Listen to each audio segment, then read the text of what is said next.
Centre of mass chapter का एक quick revision चाहिए जिसमें सारे टॉपिक्स कवर हो जाएं, सारे फॉर्मूले याद हो जाएं और कुछ पीवाईक्यूज भी हो जाएं।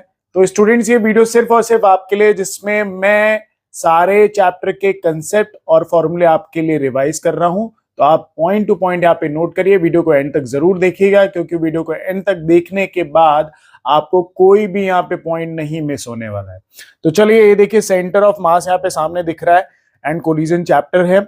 सेंटर ऑफ मास क्या होता है स्टूडेंट्स? एक ऐसा पॉइंट हर बॉडी में होता है जिसमें बॉडी का पूरा मास बैलेंस हो जाए, उस पॉइंट को बोलते हैं सेंटर ऑफ मास।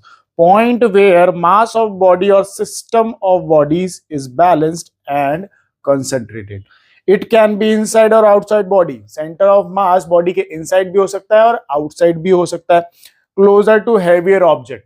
अगर देखा जाए तो कई बार क्या होता है कि एक बैलेंस में देखा जाए तो जैसे मैं यहाँ पे इस पेन को ले लूं तो इस पेन पे एक तरफ अभी पूरा बैलेंस्ड, पूरा यूनिफॉर्म है, तो मैं यहाँ पे रखूंगा तो बैलेंस हो जाएगा। बट अगर मैं इधर हैवी मास कर दूं और इधर एक लोअर मास कर दूं तो सेंटर ऑफ मास हैवी मास की तरफ क्या होगा? शिफ्ट हो जाएगा। स्टूडेंट्स ध्यान रखना है ये। तो सेंटर ऑफ मास हमेशा क्लोजर टू हैवियर ऑब्जेक्ट होता है, हैवियर ऑब्जेक्ट की तरफ जाता है, मूव करता है। Position of centre of mass depend on frame of reference पे भी डिपेंड करता है एंड चॉइस ऑफ कोऑर्डिनेट्स पे भी डिपेंड करता है कि कौन सा कोऑर्डिनेट आप चूज कर रहे हैं। Centre of mass of multiple objects. अगर मल्टीपल ऑब्जेक्ट्स है, उनका सेंटर ऑफ मास चाहिए तो ये फॉर्मूला यूज करना है, आपको ध्यान रखना है। ठीक है, ओरिजिन से देखिए सारे मासेस अलग अलग डिस्टेंसेस पे हैं, तो इनका सेंटर ऑफ मास तो इस फॉर्मूले से। अगर इनके एक्स कोऑर्डिनेट का सेंटर ऑफ मास चाहिए तो ये फॉर्मूला यूज करना है स्टूडेंट्स। y कोऑर्डिनेट का सेंटर ऑफ मास चाहिए तो y कोऑर्डिनेट का सेंटर ऑफ मास निकाल सकते हैं आप इस फॉर्मूले से। अगर 3D एक्सिस में है तो z एक्सिस का सेंटर ऑफ मास पूछेगा तो आप इस फॉर्मूले से आराम से फाइंड कर सकते हैं। ठीक है, तो चलिए नेक्स्ट है टू बॉडी सिस्टम। अगर दो बॉडी सिस्टम है, जैसे यहाँ पे ये डायग्राम देखिए, m1 m2 है जो r डिस्टेंस पे है एक दूसरे पे, तो इनका सेंटर ऑफ मास पूछेगा कि कहाँ पे है। तो अगर आप m1 से फाइंड करते हैं तो ये फॉर्मूला यूज करना है, और अगर आप m2 को ओरिजिन मान के फाइंड करना चाहते हैं तो ये फॉर्मूला यूज करना है। ठीक है, यहाँ पे d की जगह ध्यान रखिए ये r2 रहेगा, ध्यान रखना ये। ठीक है, d मैंने वहां पे गलती से लिख दिया था, ये m1 इंटू में r2 रहेगा, ध्यान रखिएगा। ठीक है, फिर उसके बाद बात होती है कंटिन्यूअस मास डिस्ट्रीब्यूशन की, कि कंटिन्यूअस मास डिस्ट्रीब्यूशन क्या होता है। सिंपल सी बात है, अलग अलग छोटे छोटे मास दूर दूर हैं तो वो तो क्या है, अलग अलग मासेस हो गए। पर कंटिन्यूअस मास डिस्ट्रीब्यूशन, जैसे ये पेन छोटे छोटे मासेस से मिलके बना हुआ है, बट सभी एक दूसरे से क्या है, लिंक्ड है, ज्वाइंट है, अलग इनके बीच में स्पेस नहीं है, गैप नहीं है, तो ऐसे सिस्टम को बोलते हैं कंटिन्यूअस मास डिस्ट्रीब्यूशन। ठीक है, तो जब भी ऐसा कुछ निकालने के लिए बोलेगा तो आप छोटा सा कोई डीएम लेंगे और एक्स के रिस्पेक्ट में उसको क्या करेंगे, इंटीग्रेट करेंगे, तो आपको कंटिन्यूअस मास डिस्ट्रीब्यूशन का सेंटर ऑफ मास मिलेगा। अब देखिए अलग अलग मास क्या होता है, अलग अलग बॉडीज में अलग अलग डिस्ट्रीब्यूशन होता है। जैसे इसमें लीनियर डिस्ट्रीब्यूशन, कोई सरफेस वाली चीज हो तो उसमें सरफेस में डिस्ट्रीब्यूशन है, कोई बॉल वाली चीज हो तो उसमें मास पूरा वॉल्यूम में डिस्ट्रीब्यूशन है। तो डीएम का वैल्यू क्या होगा, अलग अलग होगा हर मास डिस्ट्रीब्यूशन के लिए। तो जैसे लीनियर मास डेंसिटी यहां पे लिखा है, अब अलग अलग बॉडी का डीएम अलग अलग होगा। लीनियर मास डेंसिटी मतलब lambda, lambda is equal to होता है मास पर यूनिट लेंथ। ठीक है, मास लेंथ पे डिस्ट्रीब्यूट है, तो यहां से डीएम का वैल्यू क्या मिल गया, लैम्डा इंटू में डीएल मिल गया। एरिया मास डिस्ट्रीब्यूशन है तो मतलब सिग्मा डेंसिटी का नाम होगा, डीएम बाय ए, मास एरिया में डिस्ट्रीब्यूट होगा, तो यहां से डीएम क्या मिल गया, सिग्मा इंटू में डी। ठीक है स्टूडेंट्स, वॉल्यूम मास डेंसिटी सबको पता है रो होती है डीएम बाय डीवी, मतलब मास वॉल्यूम में डिस्ट्रीब्यूट है, तो यहां से डीएम क्या मिल गया, सिग्मा इंटू में डीवी, सॉरी रो इंटू में डीवी। ठीक है, फिर अब यहाँ पे नेक्स्ट देखिए centre of mass of some common objects. कुछ कॉमन ऑब्जेक्ट्स है जिनका सेंटर ऑफ मास देखना है। पहला है यूनिफॉर्म रेक्टेंगुलर प्लेट। ठीक है, एक यूनिफॉर्म रेक्टेंगुलर प्लेट है तो इसका एक्स एक्सिस का सेंटर ऑफ मास a/2 और y एक्सिस का सेंटर ऑफ मास b/2 हो गया। ट्राइंगुलर प्लेट है जिसकी हाइट h है तो x सेंटर ऑफ मास 0 रहेगा, y centre of mass height divided by 3। ठीक है, राइट एंगल ट्रायंगुलर प्लेट है तो इसका x centre of mass a/3, y centre of mass is b/3, ध्यान रखना है ये। सेमी सर्कुलर रिंग है तो x centre of mass 0, y centre of मास रहेगा 2r/π। ठीक है, सेमी सर्कुलर डिस्क है जिसका रेडियस r है, तो x centre of mass 0, y centre of mass 4r/3 pi students. Hemispherical shell है, बाउल जैसा होता है ना बाउल, वो शेल, तो x सेंटर ऑफ मास इसका 0 रहेगा। अगर इसका रेडियस r है तो r/2 y सेंटर ऑफ मास रहेगा।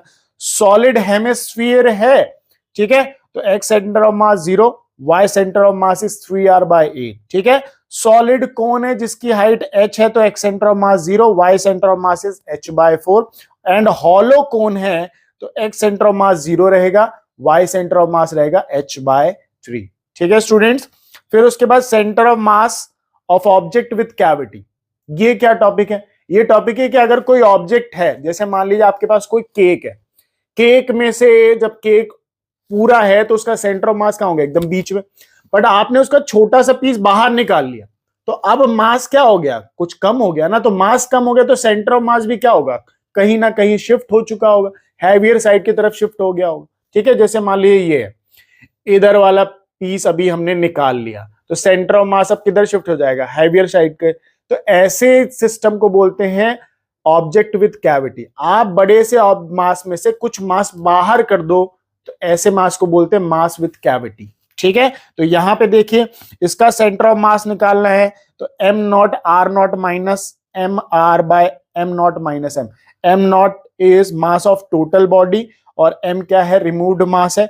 और देखेंगे ये रिमूव्ड मास आपको यहाँ पे दिख रहा है, उसका डिस्टेंस ओरिजिन से r है, और जो बॉडी फुल बॉडी है उसका डिस्टेंस r0 है। तो ये फॉर्मूला यूज करना है, यहाँ पे माइनस यूज करना है, प्लस नहीं। कुछ मास रिमूव हो रहा है स्टूडेंट, ठीक है। फिर उसके बाद अगर वेलोसिटी ऑफ सेंटर ऑफ मास पूछता है तो m1 v1 plus m2 v2 upon m1 plus m2 हर किसी की वेलोसिटी होगी, ठीक है। एक्सेलरेशन ऑफ सेंटर ऑफ मास पूछेगा तो m1 a1 plus m2 a2 या फिर जितने भी और मासेस हैं सबका एक्सेलरेशन, ठीक है। यहाँ पे निकालना है acceleration of centre of mass, तो m1 a1 plus m2 a2 जैसे 3 मास है तो m1 a1 plus m2 a2 plus m3 a3 bye m1 plus m2, ठीक है।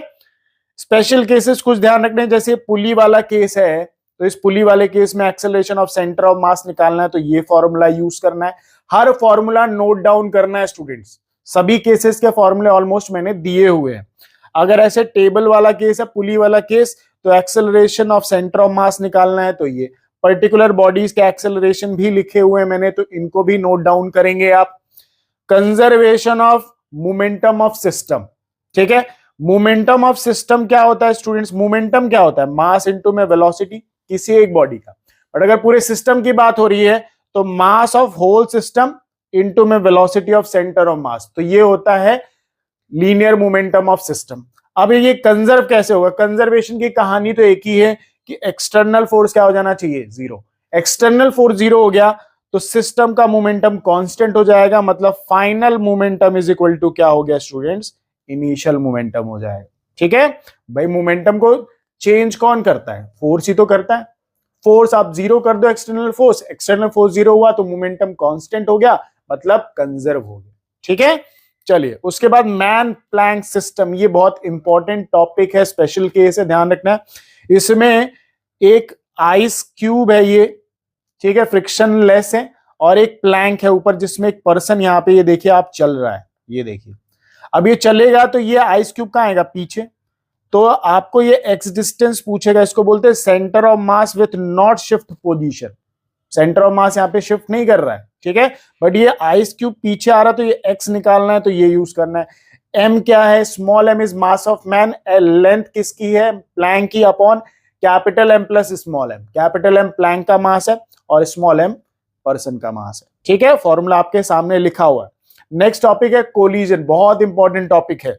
Interaction between two bodies, then two bodies in which interaction between two or more than two bodies in which external force is 0। External force नहीं होना चाहिए, body अपने आप में टकरानी चाहिए, ठीक है। तो ऐसे जब दो बॉडीज आपस में होती हैं, इंटरैक्ट करती हैं, तो ऐसी चीज को बोला जाता है कोलिजन। क्या बोला जाता है? कोलिजन, ध्यान रखना है। अब इसमें देखिए, ध्यान रखिएगा, momentum is conserved in all types of collision. ध्यान रखना, बहुत इंपॉर्टेंट टॉपिक है। चाहे इलास्टिक हो, चाहे इनइलास्टिक हो, चाहे परफेक्टली इनइलास्टिक हो, हर टाइप के कोलिजन में मोमेंटम क्या रहेगा? कंजर्व रहने वाला है, ठीक है। अब यहाँ पे एक केस देखिए, यहाँ पे U2 is greater than u1, मतलब पहले वाले की वेलोसिटी दूसरे वाले से ज्यादा है। तो यहां पे देखिए बिफोर कोलिजन दोनों मास मोशन कर रहे हैं, कोलिजन के बाद m1 वाले मास पे इधर फोर्स लग रहा है, m2 वाले पे इधर, ठीक है, फोर्स ऐसा लगेगा। आफ्टर कोलिजन दोनों बॉडीज की वेलोसिटी, एक की वेलोसिटी v1 होगी, एक की वेलोसिटी v2 हो गई, दोनों अभी भी सेम डायरेक्शन में मोशन कर रहे हैं।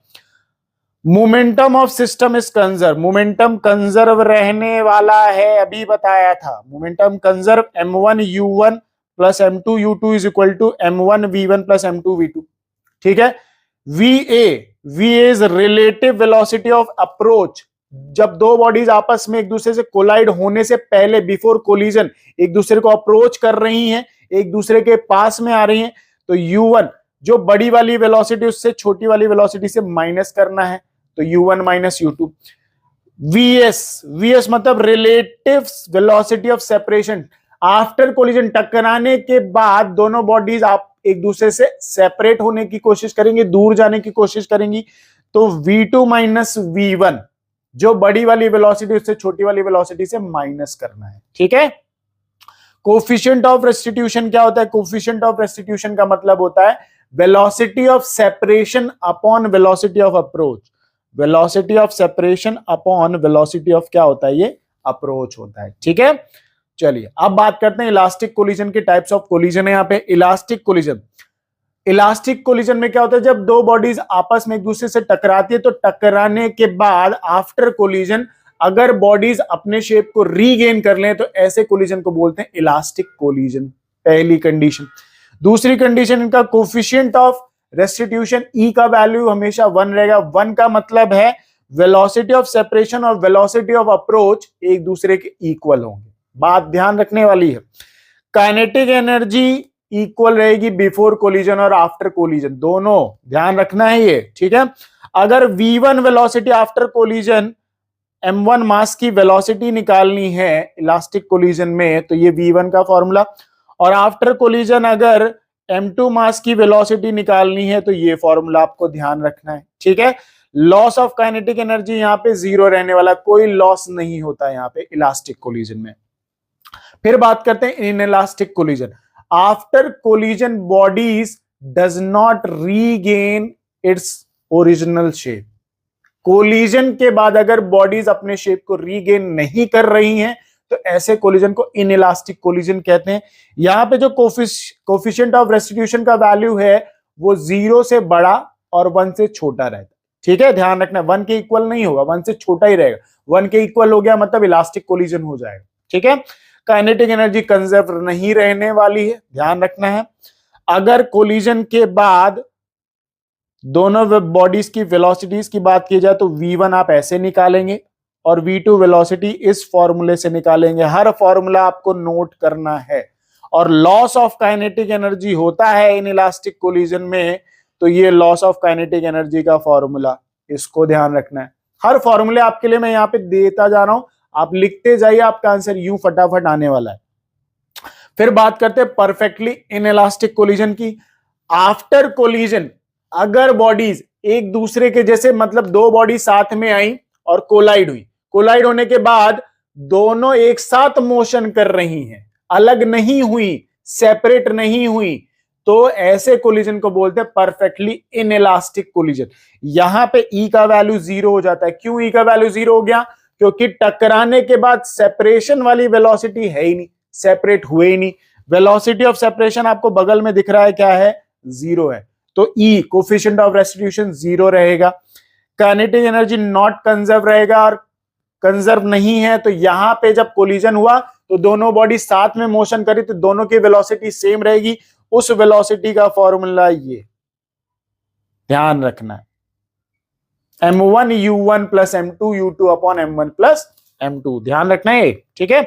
लॉस ऑफ काइनेटिक एनर्जी यहां पे बिल्कुल होगा, इनइलास्टिक कोलिजन में काइनेटिक एनर्जी का लॉस होता है, तो ये फॉर्मूला आपको ध्यान रखना है। सारे फॉर्मूले लिखे हुए line to line, point to point, ठीक है। फिर उसके बाद बात करते हैं elastic collision between two objects. दो ऑब्जेक्ट के बीच में अगर इलास्टिक कोलिजन होता है तो क्या क्या कंडीशन बनती है, सारी देखना है। पहले, वन लार्जर मास देन अदर, पहले कंडीशन में अगर एक का मास ज्यादा एक का मास कम है, ये बिफोर कोलिजन की कंडीशन है।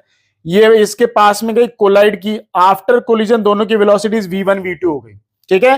तो अगर m1 मास m2 मास से काफी बड़ा है तो वेलोसिटी v1 u1 के इक्वल रहेगी, और v2 क्या हो जाएगी 2u1 माइनस u2। फॉर्मूला बहुत इजी, ठीक है।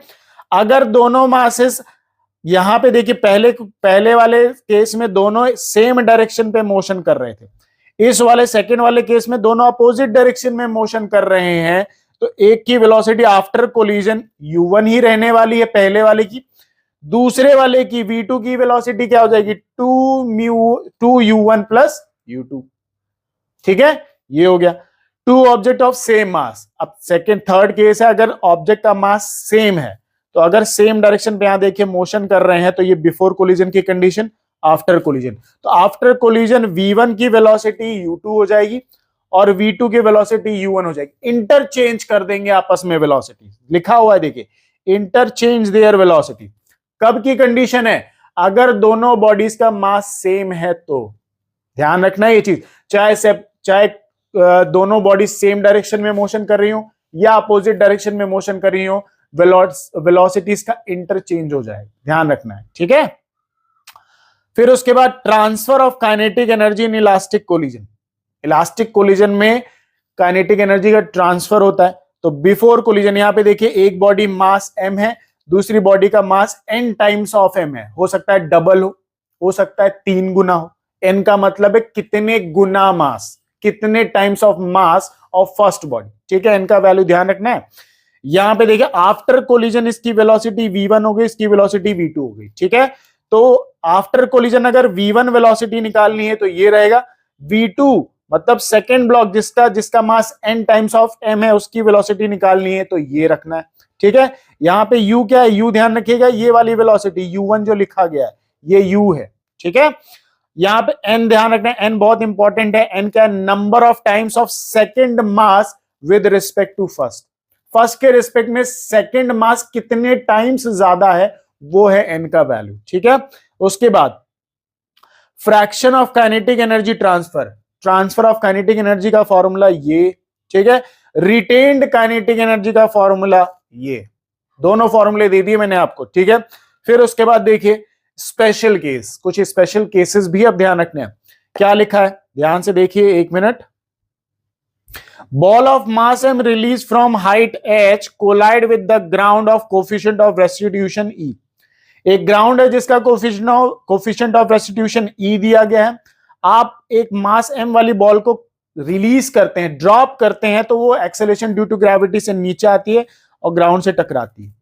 तो बिफोर कोलिजन वेलोसिटी, जब वो ग्राउंड को टच कर रही होगी बॉल, तो उसकी वेलोसिटी ये रहेगी। Velocity after n times of collision, अब बॉल देखिए यहां से ऐसे आएगी और ऐसे टकराते हुए आगे जाएगी, ऐसे, है ना। तो n नंबर्स ऑफ कोलिजन होगा, तो n नंबर्स ऑफ कोलिजन में वेलोसिटी निकालनी है, तो ये फॉर्मूला e की power n, e coefficient of restitution और n नंबर ऑफ कोलिजन्स और under root 2gh before collision वाली velocity. Maximum height after n collision, तो e की पावर n और h बिफोर, ये वाली हाइट, ये यहां रख देनी बिफोर कोलिजन तो यही हाइट है ना। डिस्टेंस ट्रेवल्ड बिफोर रेस्ट, भाई बॉल आगे जाती जाएगी कोलाइड करते करते और बाद में जाके रेस्ट हो जाएगी, ऐसे कोलाइड करते करते धीरे धीरे हाइट कम और रेस्ट में आ जाएगी। तो कितना डिस्टेंस ट्रेवल किया रेस्ट होने से पहले, तो ये डिस्टेंस का फॉर्मूला, ठीक है, ध्यान रखना है। Total time of flight before stops, कितना टाइम लगा स्टॉप होने के लिए, टोटल टाइम ऑफ फ्लाइट, तो ये फॉर्मूला आपको ध्यान रखना है। हर केसेस के फॉर्मूले यहां पे रखता जा रहा हूं मैं, ठीक है। नेक्स्ट बात करते हैं ऑब्लिक कोलिजन। ऑब्लिक कोलिजन मतलब यहां पे देखिए क्या है, ऑब्लिक कोलिजन में यहां पे डायरेक्शन चेंज हो रहा है। एक बॉल है जिसका मास m है, वो यहां से आई और टकरा के अपना डायरेक्शन चेंज कर लिया। तो यहां पे देखिए चेंज इन मोमेंटम बॉल का पूछेगा तो ये यूज करना है, ठीक है। वेलोसिटी पूछेगा तो ये वेलोसिटी है आफ्टर कोलिजन, ठीक है। कोलाइड करने के बाद ये इधर जा रही है ना, इधर, तो कोलिजन के बाद की वेलोसिटी है। अगर वेलोसिटी का मैग्नीट्यूड पूछ रहा है स्टूडेंट्स, तो ये आफ्टर कोलिजन। और अगर आपसे ये अल्फा एंगल पूछता है तो ये रहा अल्फा एंगल का formula, tan theta by E coefficient of restitution और थीटा एंगल ये लेना है। ठीक है, चलिए उसके बाद अगर थीटा एंगल यहां पे देखिए, जैसे ये वर्टिकल से लिया गया, ये थीटा जो आपको दिख रहा है यहां पे, ये यहां पे ये वर्टिकल से लिया गया, अगर थीटा हॉरिजॉन्टल से लिया जाता है तो मोमेंटम आफ्टर कोलिजन ये रहेगा, चेंज इन मोमेंटम। ठीक है, velocity of magnitude of velocity after collision ये रहने वाला है। बस कुछ नहीं, साइन थीटा की जगह कॉस थीटा, कॉस थीटा की जगह क्या हो जाएगा, साइन थीटा। और tan अल्फा निकालना है तो ये फॉर्मूला यूज करेंगे आप। ठीक है स्टूडेंट्स, उसके बाद आगे देखिए एक और स्पेशल केस, यहां पे बहुत इंपॉर्टेंट केस है, ध्यान से देखिए। आप ओरिजिन से किसी बॉडी को प्रोजेक्टाइल की तरह फेंकते हैं तो बॉल क्या करेगी, ऐसे आएगी, कोलिजन होगा, कोलिजन होने के बाद ऐसे और ऐसे आगे जाती जाएगी। ठीक है, तो अगर एक रेंज की बात की जाए तो ये फॉर्मूला आपको प्रोजेक्टाइल मोशन में पता है, U square sine 2 theta by जी। पहले वाले की हाइट पता की जाए, मैक्सिमम हाइट, तो U square sine square theta by 2g। Time of flight की बात की जाए तो 2u साइन थीटा बाय जी। अब बात करते हैं after n number of collision, कितने नंबर ऑफ कोलिजन का आपसे पूछ रहा है। तो अगर 2 का पूछता है, 3 का पूछता है, 10 का पूछता है, तो ये रेंज का फॉर्मूला E इंटू में n E तो क्या है, कोफिशिएंट ऑफ रेस्टिट्यूशन, जो क्वेश्चन में दिया होगा, n है नंबर ऑफ कोलिजन, कितने नंबर ऑफ कोलिजन के बाद आपसे पूछ रहा है, और R रेंज का फॉर्मूला ये जो आपको जो ऊपर दिख रहा है। हाइट पूछेगा कौन से कोलिजन की, नंबर ऑफ कोलिजन तो सेकंड का, थर्ड का, किसका पूछ रहा है, तो ये फॉर्मूला। ठीक है, टाइम ऑफ फ्लाइट पूछेगा किसी भी कोलिजन का, तो ये यूज करना है, बहुत इजी है। ठीक है स्टूडेंट्स, ये वाला फॉर्मूला। एक और स्पेशल केस आपके सामने, बहुत सारे स्पेशल केसेस हर क्वेश्चन के बता रहा हूं, ऑलमोस्ट बहुत इंपॉर्टेंट केसेस है ये। हॉरिजॉन्टल सर्कुलर स्मूथ ट्रैक, अगर ये ट्रैक है हॉरिजॉन्टल ऐसे वाला, ऐसे, तो एक बॉडी है जिसका मास m है और एक बॉडी जिसका मास 2m है। ये वाली बॉडी v0, m वाली बॉडी v0 वेलोसिटी से इधर आ रही है और ये वाली रेस्ट में।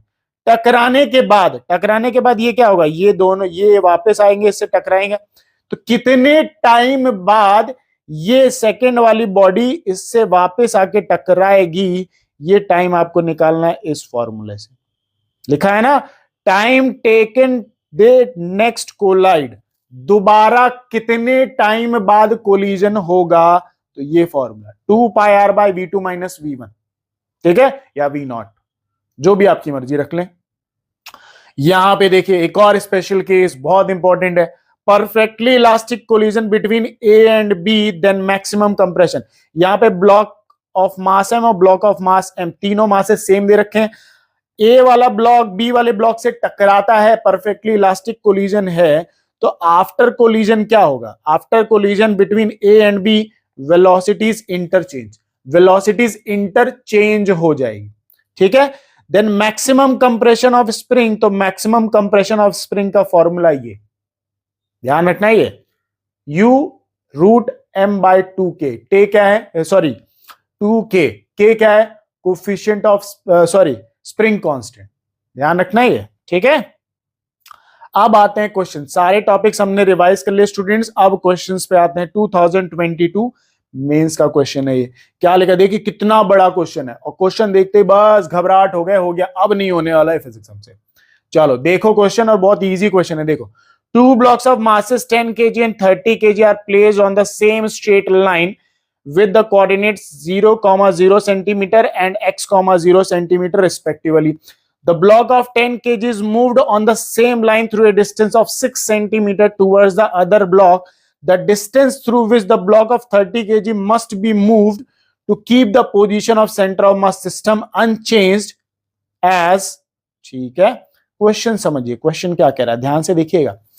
जैसे हम ये बना लेते हैं, 2 एक्सिस बना लेते हैं। ठीक है स्टूडेंट्स, अब ओरिजिन पे एक 10 kg वाला ब्लॉक रखा हुआ है 0, 0 पे, और x, 0 पे एक ब्लॉक रखा है 30। तो मान लेते हैं सेंटर ऑफ मास यहां पे। ठीक है, अब एक चीज, अब क्वेश्चन में क्या कह रहा है कि आप ये जो 10 kg वाला ब्लॉक है उसको 6 सेंटीमीटर अंदर लेके आए, यहां तक लेके आ गए। ठीक है, तो अब ये बताना है आपको कि ये 30 kg वाला ब्लॉक कितने डिस्टेंस अंदर आए कि ये सेंटर ऑफ मास जो है वो यहीं रहना चाहिए, नॉट चेंज नहीं होना चाहिए। ये 30 kg वाला ब्लॉक आप कितना पास में लेके आओगे, कितने डिस्टेंस लेके आओगे ताकि ये चेंज ना हो। तो चलिए देखते हैं। अब इसका एक ट्रिक बताऊं, एक ट्रिक ध्यान रखिए। Change of centre of mass, change तो हो नहीं रहा, is equal to m1x1 plus m2x2 upon m1 plus m2। ठीक है, चेंज नहीं हुआ तो इसको रख देते हैं 0, चेंज हुआ ही नहीं। m1 कितना है, 10 है। ठीक है, और m2 कितना है स्टूडेंट्स, सॉरी x1 कितना अब लेके आए 6 प्लस m2 कितना है स्टूडेंट्स 30 इनटू में कितना हो गया, इसको x2 मान लेते हैं, x2 ही निकालना है अपने को।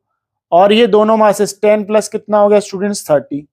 ठीक है, अब ये 0 इज इक्वल टू 10 इंटू में 60 प्लस ये 30 x2 अपॉन ये कितना हो गया 40।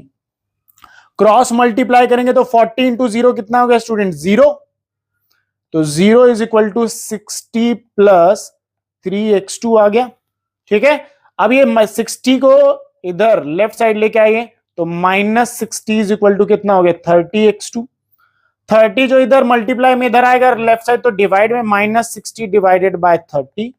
तो x2 कितना आ गया स्टूडेंट्स, x2 आ गया -2 सेंटीमीटर। अगर 10 kg वाला मास 6 सेंटीमीटर आगे गया है तो 30 kg वाला मास 2 सेंटीमीटर पीछे आना चाहिए। माइनस का साइन है तो लेफ्ट साइड अपोजिट साइड आना चाहिए। तो ऑप्शन कौन सा मैच करेगा students, 2 kg away towards the 10 kg block, ये रहा option. 2 centimetre towards the 10 kg, minus है ना तो माइनस का मतलब अपोजिट डायरेक्शन में 10 kg वाले ब्लॉक के पास में आ।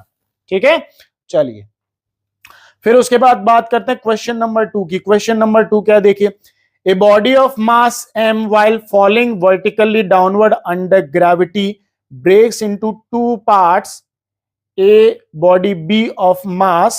ठीक है, ठीक है, एक बॉडी है जिसको आपने फॉल करा है, क्वेश्चन ये कह रहा है। ठीक है, body B of mass 1/3m और body C of mass 2/3m। ठीक है, एक बॉडी है जिसका मास कैपिटल एम है और नाम दिया है ए, आपने फॉल करा है। फॉल कराते गिरी एक्सेलेरेशन ड्यू टू ग्रेविटी से गिरी और 2 टुकड़े में डिवाइड हो गई। बी वाली बॉडी का मास है 1/3m और सी वाली बॉडी का मास 2/3m है। ठीक है, तो आपसे पूछा गया the centre of mass of B and C taken together shift compare to the body A. Body A के कंपैरिजन में बॉडी बी और सी के पेयर का सेंटर ऑफ मास क्या होगा। तो ऐसे केसेस में ध्यान रखिए, जब भी फ्री फॉल का केस हो या फिर ड्रॉपिंग वाला केस हो तो एक्सटर्नल फोर्स तो क्या रहता है 0। एक्सटर्नल फोर्स 0 तो एक्सेलरेशन क्या है कांस्टेंट। ठीक है, एक्सेलरेशन यहां पे कांस्टेंट रहेगा या 0 रहेगा, देख लीजिए। एफ एक्सटर्नल 0, एक्सेलरेशन क्या है कांस्टेंट। ग्रेविटी का एक्सेलरेशन लगेगा बट इंटरनल लगेगा, ये एक्सटर्नल एक्सेलरेशन इंटरनल एक्सेलरेशन दोनों का एक्सेलरेशन सेम है दोनों बॉडीज का एक्सेलरेशन। तो जब अगर एक्सटर्नल फोर्स 0 है भाई, ग्रेविटी का एक्सेलरेशन तो इंटरनल लगता है ना, एक्सटर्नली तो आपने सिर्फ उसको छोड़ा है, ड्रॉप किया है तो एक्सटर्नल फोर्स तो दिया नहीं। तो एक्सटर्नल फोर्स नहीं तो एक्सटर्नल एक्सेलरेशन 0 भाई, आपने छोड़ दिया तो अब ग्रेविटी उसमें इंटरनल लग रही है तो इंटरनल एक्सेलरेशन है कांस्टेंट बट दोनों का एक्सेलरेशन क्या है सेम है। और जब एक्सेलरेशन सेम है, एक्सटर्नल फोर्स 0 है तो दोनों का सेंटर ऑफ मास चेंज नहीं होगा, डज नॉट शिफ्ट, सेम रहेगा, ध्यान रखना है ये।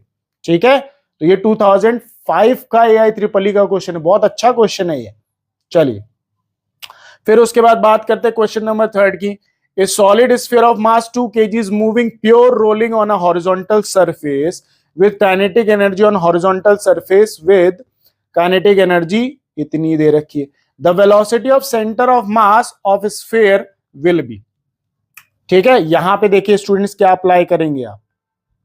एक सॉलिड स्फीयर की बॉडी जिसका मास 2 kg है, जो प्योर रोलिंग मोशन कर रही है। रोलिंग मतलब आगे ट्रांसलेशन मोशन भी हो रहा है और रोटेशनल मोशन भी हो रहा है, दोनों मोशन हो रहे हैं यहां पे। ठीक है, तो अब देखिए यहां पे कैसे सॉल्व करेंगे। Law of conservation of energy लगाएंगे आप।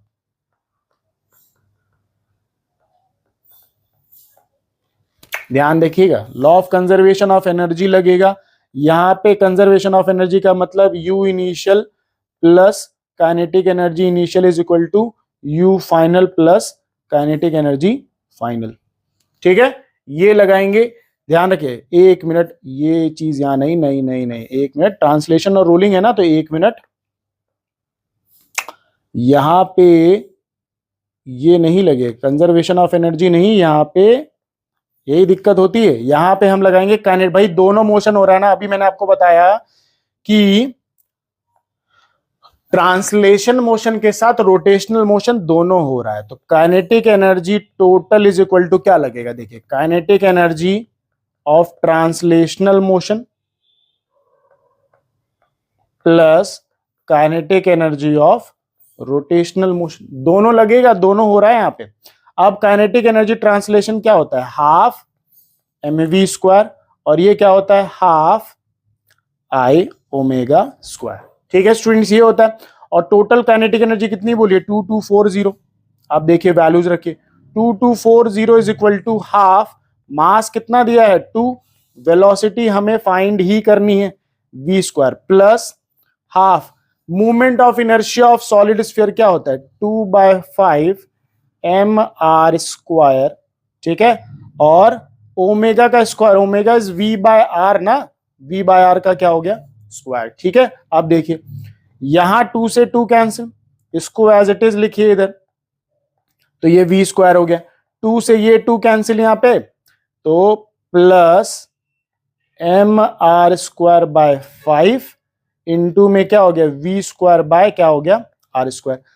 r स्क्वायर से ये भी कैंसिल यहां पे।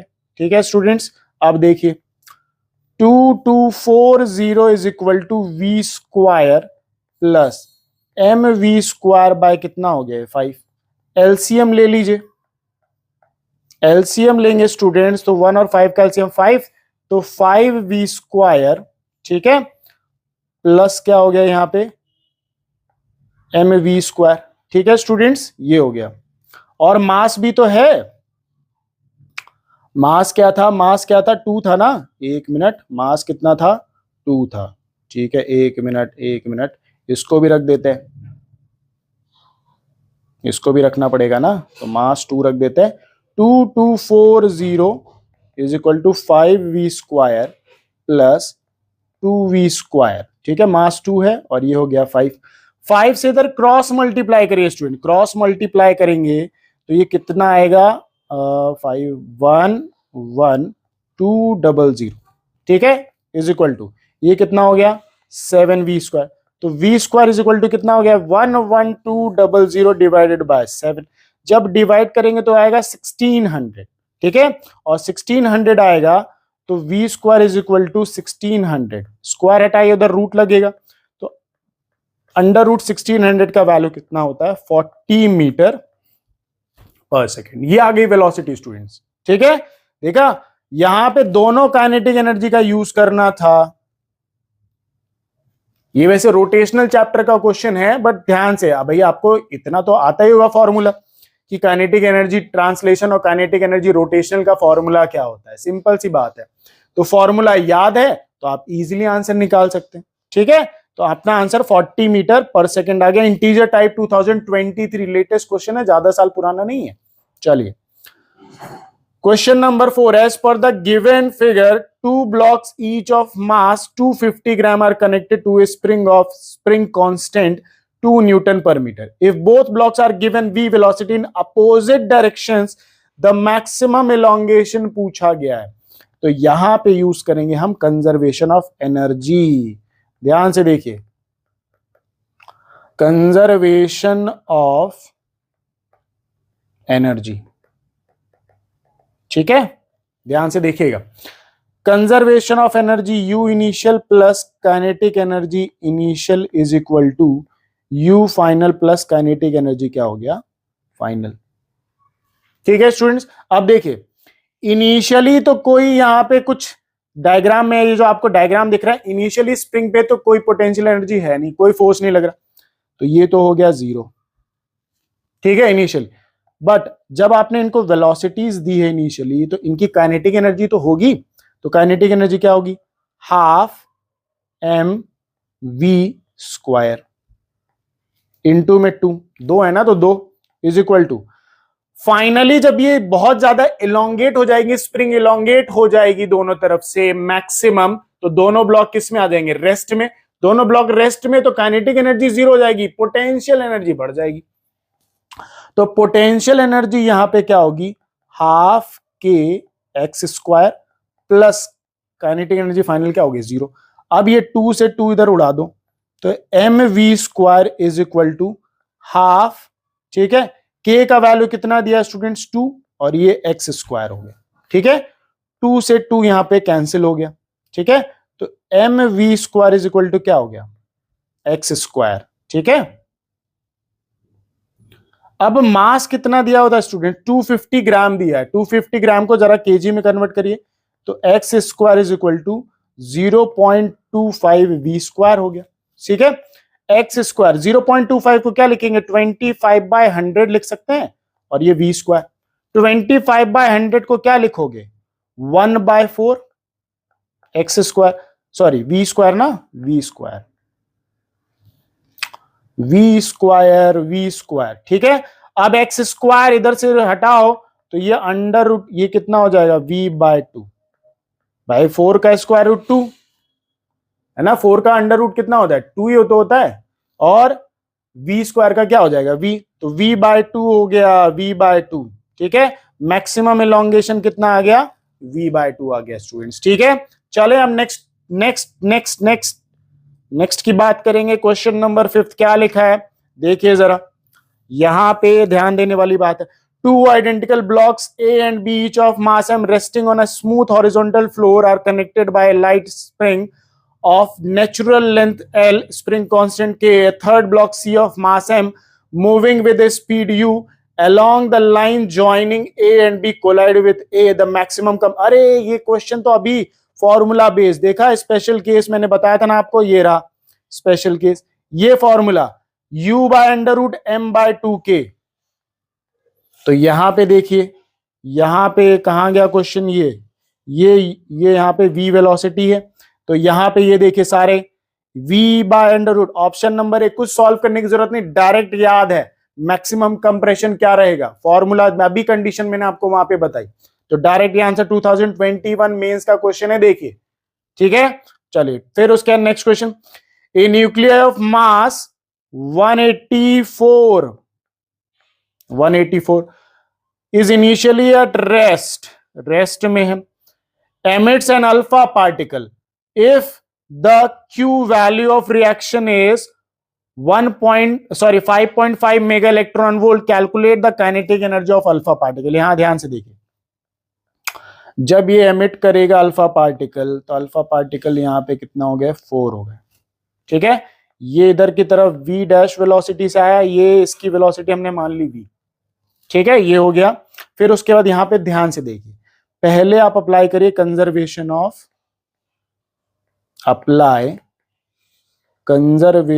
ऑफ मोमेंटम, सेंटर ऑफ मास नहीं है, कंजर्वेशन ऑफ मोमेंटम है, ध्यान रखना है, P initial is equal to P final.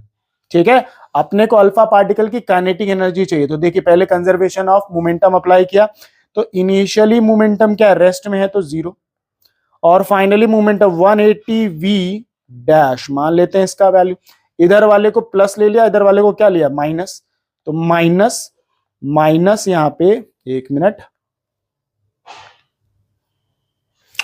Minus 180 और इसका 4v डैश हो गया। अब ये -4v को जरा लेफ्ट साइड लेके आइए, तो ये 4v इज इक्वल टू क्या हो गया, 180v डैश। तो यहां से स्टूडेंट्स v डैश का वैल्यू कितना आ गया, 4/180v।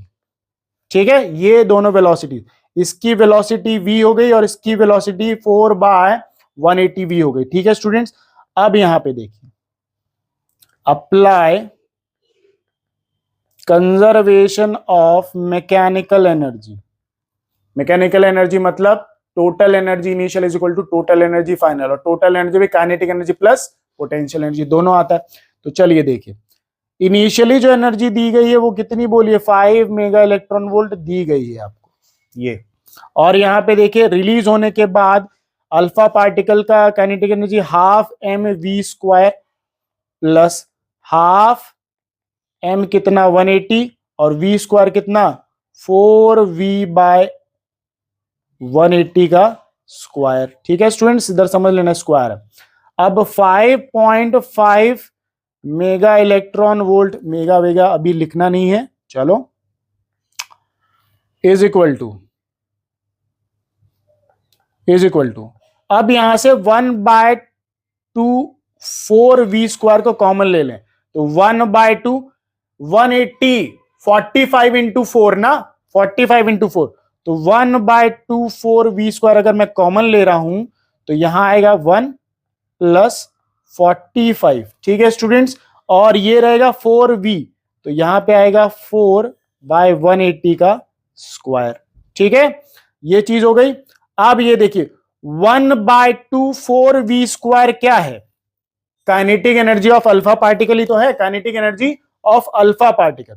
तो kinetic energy of alpha particle is equal to क्या हो गया, 5.5 अपॉन 1 प्लस 45 इंटू 4 का स्क्वायर 16 और 180 का स्क्वायर 180 इंटू में 180। अब आप इसको सॉल्व करिए, तो 45 4 जा 4 से ये कितने टाइम्स में गया 4, और 4 से ये कितने टाइम्स में गया 45। तो kinetic energy of alpha particle is equal to 5.5 upon 1 plus 1/45, ये आ गया। ठीक है, अब इसको जब सॉल्व करेंगे तो 5.5 इंटू 45 डिवाइडेड बाय 46 आएगा, और जब इसको आप सॉल्व करेंगे तो 5.38 मेगा इलेक्ट्रॉन वोल्ट एनर्जी आने वाली है। ठीक है, तो कौन सा ऑप्शन मैच कर रहा है, ऑप्शन नंबर डी यहां पे मैच कर रहा है स्टूडेंट्स। ठीक है स्टूडेंट्स, तो ऐसे ही क्वेश्चंस को सॉल्व करना है, क्वेश्चंस बहुत इजी हैं, बस आपको थोड़ा सा टॉपिक समझना है कि टॉपिक क्या होने वाला है। ठीक है स्टूडेंट्स, टॉपिक आप थोड़ा सा समझ जाएंगे तो आपको दिक्कत नहीं आने वाली कहीं किसी भी कंडीशंस में। ठीक है, चलिए उसके बाद बात करते हैं हम next question. Next as per the given figure a small ball P slides down the quadrant of a circle and hits the other ball Q of equal mass which is initially at rest। ठीक है, एक P ball है यहां पे question में देखिए। ठीक है, P बॉल यहां से ड्रॉप की जाती है, तो ये ऐसे नीचे आ रही होती है ऐसे, और Q बॉल किस में है, रेस्ट में है, अभी इनिशियली रेस्ट में है। ठीक है, अब ये जब देखिए ध्यान से, ये जब पी बॉल इसको हिट करेगी तो हिट करने के बाद क्यू वाली बॉल कहां चली जाएगी, बाहर आगे, तो इलास्टिक कोलिजन हो गया। तो इलास्टिक कोलिजन देखिए, पी वाली बॉल का पहले स्पीड निकाल लेते हैं, तो √2gh ये होता है, जब वो नीचे आएगी तो यही फॉर्मूला है, ये फॉर्मूला हमें याद है पहले से ही। 2g का वैल्यू लेते हैं 10, और हाइट कितनी 20 सेंटीमीटर है, तो ये भी कितना होगा 20 सेंटीमीटर। 20 सेंटीमीटर मतलब 0.2 मीटर हो गया। तो ई पॉइंट की वेलोसिटी, मोमेंटम नहीं है, वेलोसिटी पता कर रहे हैं। ठीक है, वेलोसिटी तो 2 इंटू में 0.2 0.4 इंटू में 10, तो PV इज इक्वल टू √4 मतलब 2 मीटर पर सेकेंड आ गया। ठीक है, अब ये कोलिजन क्या है, इलास्टिक है। ये देखिए लिखा है ना, कोलिजन इज इलास्टिक कोलिजन है, तो इलास्टिक कोलिजन में वेलोसिटी इंटरचेंज हो जाती। In elastic collision velocities interchange. ठीक है, इंटरचेंज हो जाती है वेलोसिटी, और इंटरचेंज हो गई मतलब Q की वेलोसिटी भी क्या होगी, 2 मीटर पर सेकेंड ही होने वाली है। भाई P वाली बॉल नीचे आई, नीचे आके Q वाली से टकराई, और टकराने के बाद कोलिजन इलास्टिक है, तो ये रुक गई और इसने अपनी पूरी वेलोसिटी इसको दे दी, तो ये आगे चली गई। तो इसने पूरी वेलोसिटी इंटरचेंज कर दी, ये रेस्ट में आ गई P वाली और Q वाली अपनी 2 मीटर पर सेकेंड से आगे चली। ठीक है, ध्यान रखना ये। तो यहां पे आंसर कौन सा मैच कर रहा है? ऑप्शन नंबर सी मैच कर। 2023 मेंस का बहुत इजी क्वेश्चन था ये। चलिए उसके बाद, ए particle of mass m moving with velocity v collide with a stationary particle of mass 2m. After collision they stick together and continue to move together with velocity. भाई question में देखिए क्या बोला, एक पार्टिकल है जिसका मास m है, वो वेलोसिटी v से इनिशियली मूव कर रहा है और वो कोलाइड करता है 2m मास से जो रेस्ट में है। कोलाइड करने के बाद दोनों अब साथ में मोशन करें तो कौन सा कोलिजन हुआ? Perfectly in elastic collision, in elastic collision है ये। ठीक है स्टूडेंट्स, ये इन इलास्टिक कोलिजन है तो वेलोसिटी कॉमन वाली क्या फॉर्मूला था? m1u1 plus m2u2 upon m1 plus क्या था? m2। अब पहले वाला v डैश मानते हैं इसको, ठीक है। पहले वाला कितनी वेलोसिटी से जा रहा है? मास m है, वेलोसिटी v है, प्लस दूसरे वाले का मास 2m है बट वेलोसिटी रेस्ट में है तो 0, और m प्लस क्या हो गया? 2m। फॉर्मूला याद है तो फटाफट, इतने बड़े बड़े क्वेश्चंस के आंसर फटाफट आते हैं। तो mv अपॉन कितना हो गया? 3m। m से m कैंसिल, तो v डैश का वैल्यू कितना आ गया? कॉमन वेलोसिटी जो दोनों की साथ में है आफ्टर कोलिजन, वो v/3 हो गई। ये हो गया आंसर। फॉर्मूला याद, आंसर फटाफट, अदरवाइज लगाते रहो conservation. Question number 9, a billiard ball of mass 0.05 kg each moving in opposite direction with 10 meter per second collide and rebound with the same speed if the time duration of contact t is 0.005 second, then what is the force exerted by the ball due to each other? देखो यहां पे question क्या कह रहा है, दो ball है same mass की जो पहले आपस में टकराती हैं, दोनों की वेलोसिटी 10 है और ये बिफोर कोलिजन की बात है।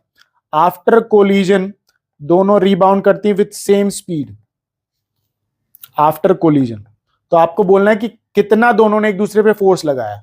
तो फोर्स क्या करता है? मोमेंटम चेंज करता है, मोमेंटम चेंज इनटू टाइम। ठीक है, force is equal to P final minus P initial upon delta T. ठीक है, force is equal to final momentum, mass दोनों बॉल का सेम है, कितना है? 0.05 kg। तो अभी मास लिख लेते हैं m, वेलोसिटी कितनी? v ले लेते हैं, मैग्नीट्यूड सेम है, ये इधर वाला प्लस और इधर वाला माइनस ले लेते हैं, माइनस m इंटू में v divided by delta T. ठीक है स्टूडेंट्स, इनिशियली, ठीक है, फाइनल। तो अंदर वाली डायरेक्शन को हमने क्या ले लिया? पॉजिटिव, और बाहर वाली डायरेक्शन को नेगेटिव ले लिया। ठीक है, तो अब देखिए यहां पे P इज इक्वल टू, किसी एक बॉल का निकाल लो ना, एक बॉल का, तो ये निगेटिव मान लिया, इधर पॉजिटिव मान लिया, तो ये पॉजिटिव, तो मास इनटू में वेलोसिटी पॉजिटिव और फाइनल माइनस, फिर इनिशियली अंदर आ रही थी ना इधर, तो इधर माइनस ले लिया, तो मास इनटू में वेलोसिटी इनिशियल। ठीक है, और वेलोसिटी का मैग्नीट्यूड तो सेम ही है। चलो, तो ये कितना हो गया? 2mv divided by T. चलो अब वैल्यूज रख दो, 2 इंटू में मास कितना है? 0.05 kg इंटू में वेलोसिटी कितनी? 10 डिवाइडेड बाय टाइम कितना लगा? 0.005। ठीक है, इससे इसको डिवाइड करेंगे कितना आएगा? 10। तो फोर्स कितना आ गया स्टूडेंट्स? 200 न्यूटन आ गया। देखा, इतना इजी था, हो गया क्वेश्चन। ये हो गया क्वेश्चन नंबर 9। ऑप्शन नंबर कौन सा मैच करे? Option number B. 2022 मेंस का क्वेश्चन है ना। ऐसे क्वेश्चंस पूछे जाते हैं मेंस में, बट आप क्वेश्चन देख के घबरा जाते हो कि क्वेश्चन होगा या नहीं होगा। ठीक है, अब देखिए next question. An object of mass m1 collide with another object of mass m2 which is at rest. After the collision the object moves with equal speed in opposite direction. The ratio of the masses m1 m2 is m2 is to m1 is, दोनों masses का ratio निकालने। देखिए एक object है जिसका mass m है, collide with another object of mass m2 जिसका मास m2 है, जो किसमें है? रेस्ट में है। ठीक है, तो अब देखिए ध्यान से, बिफोर कोलिजन वाली पहले कंडीशन बना लेते हैं। ये मास m1 हो गया और ये मास m2 हो गया। m2 किस में है स्टूडेंट्स? रेस्ट में। और m1 मान लो u स्पीड से कहां जा रहा है? आगे। ठीक है, अब देखिए ध्यान से, कोलिजन होने के बाद आफ्टर कोलिजन क्या हो रहा है? m1 मास v वेलोसिटी से इधर और m2 मास v वेलोसिटी से इधर हो गया। ठीक है, तो इनिशियल मोमेंटम क्या आया? mu। और फाइनल मोमेंटम क्या आया? देखिए यहां पे m minus we plus m1 ना, m1 v। ठीक है, एक को माइनस ले लिया, एक को प्लस ले लिया, एक का माइनस और एक का इधर प्लस ले लिया। ठीक है, अब देखिए यहां पे दोनों मोमेंटम मिल गए। अब ध्यान से देखिए, पहले आपने को दोनों मासेस का क्या निकालना है? रेशियो निकालना है। भाई टकराने के बाद दोनों बॉडीज आपस में टकराने के बाद वापस अपोजिट डायरेक्शन में मोशन करने लग गई, इलास्टिक कोलिजन की कंडीशन है ये। तो इलास्टिक कोलिजन,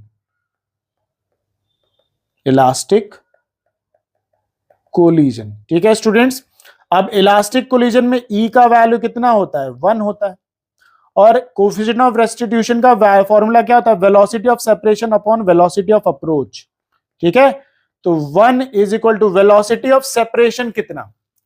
v माइनस, ठीक है, यहां पे देखिए एक माइनस और एक माइनस v अपॉन यहां पे u माइनस 0। तो 1 is equal to v plus v, 2v by u। तो u कितना आ गया students? u is equal to कितना हो गया? 2v हो गया। ये वैल्यू आ गया हमारे पास u का। u कितना था? इनिशियल वेलोसिटी कितनी थी? आप देखिए, कंजर्वेशन ऑफ मोमेंटम लगा दीजिए, कंजर्वेशन ऑफ मोमेंटम। ठीक है, तो p initial is equal to क्या कर दिया हमने? p final. p initial is equal to p final हो गया। p इनिशियल कितना था? m1u इज इक्वल टू, यहां पे p फाइनल कितना था? माइनस m1v प्लस m2 नहीं है, m2 सॉरी, m2v। ठीक है, ये हो गया। अब देखिए u का वैल्यू यहां पुट करिए, तो m1 2v is equal to minus m1v plus m2v हो गया स्टूडेंट। अब ये जो टर्म है इसको लेफ्ट साइड लेके आइए, तो ये 2m1v पहले से यहां पे और ये माइनस इधर आया तो प्लस, तो m1v इज इक्वल टू कितना हो गया स्टूडेंट्स? m2v हो गया। 2m1v प्लस m1v कितना? 3m1v is equal to m2v। ठीक है, v से v क्या हो गया? कैंसिल। तो यहां से 3/1 इज इक्वल टू क्या आ गया? m2/m1। ये आ गया रेशियो।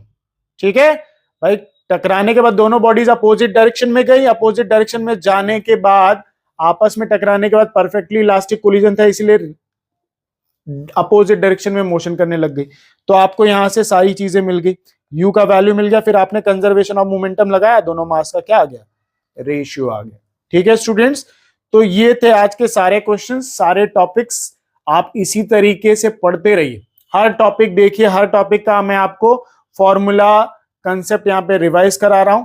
अपने ऊपर कॉन्फिडेंस रखिए, सबसे जरूरी है। नंबर बिल्कुल आएंगे, नंबर की टेंशन नहीं लेनी है, बस अपने ऊपर कॉन्फिडेंस रखिए, रिवीजन रखिए, पीवाईक्यू सॉल्व कर डालिए, टाइम बहुत कम है। ठीक है, चलिए मिलते हैं नेक्स्ट वीडियो में नेक्स्ट चैप्टर के साथ। आज के लिए इतना ही, थैंक यू सो मच।